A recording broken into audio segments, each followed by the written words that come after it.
Kami dari kelompok 5 komunikasi bisnis akan memperkenalkan diri. Perkenalkan, nama saya Nabila Zain Fadila dengan nomor akhir NPM 234. Perkenalkan, saya Jahira Ratu Farida dengan nomor akhir NPM 048. Perkenalkan, nama saya Yanto dengan akhir NPM 260. Perkenalkan, nama saya Rahma Sari dengan akhir NPM 038. Perkenalkan, nama saya Marani Putri Buana dengan akhir NPM 030. Perkenalkan, nama saya Rahma Salsabila dengan akhir NPM 057. Kali ini kita akan melakukan observasi minggu kedua. Hai guys, sekarang kita lagi ada di Sarema. Dan sekarang sekitar jam 1 siang kita selesai kegiatan kampus.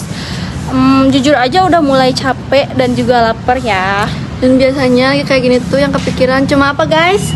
Makan!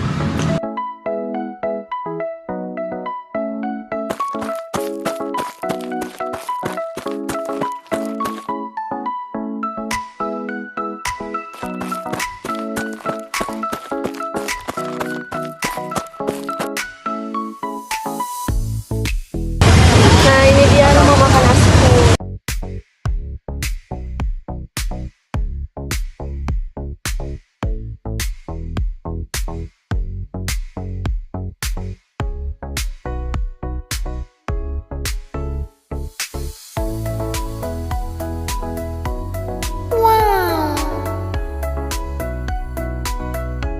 Jadi itu tadi kegiatan kita mulai dari kampus sampai makan di rumah makan Askum. Sampai jumpa di video berikutnya. Bye bye.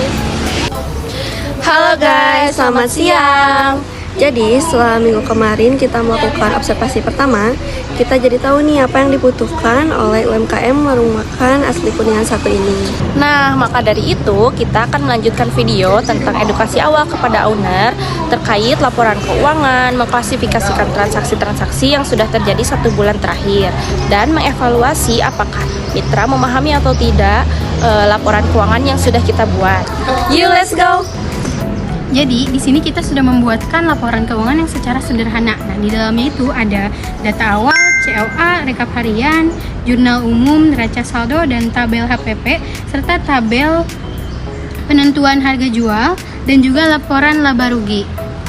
Kenapa sih kita nggak melakukan atau tidak membuat laporan keuangan secara kompleks berdasarkan pencatatan akuntansi, yang dimana artinya kita melewatkan step-step seperti buku besar, kertas kerja, atau laporan perubahan ekuitas dan laporan neraca? Karena fokus kita di sini adalah untuk membuat mitra ataupun untuk membuat UMKM paham terkait alur pencatatan secara akuntansinya, dan tentunya kita akan menggunakan metode yang sangat simpel dan mudah dimengerti. Jadi kita di sini akan membantu owner untuk menyajikan laporan keuangan menggunakan sistem atau B digital agar terstruktur dan terawasi pengeluaran dan pemasukannya.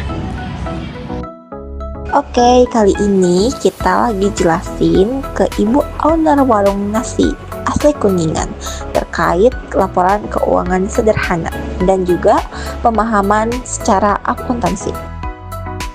Guys, ini adalah proses pembuatan laporan keuangannya. Ayo yuk kita simak.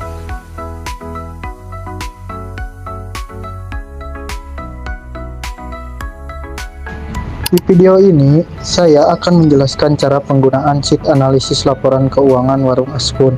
Pertama, isi pendapatan harian sesuai dengan uang yang diterima setiap hari, mulai dari Senin sampai Minggu. Pastikan jumlah yang benar agar data akurat.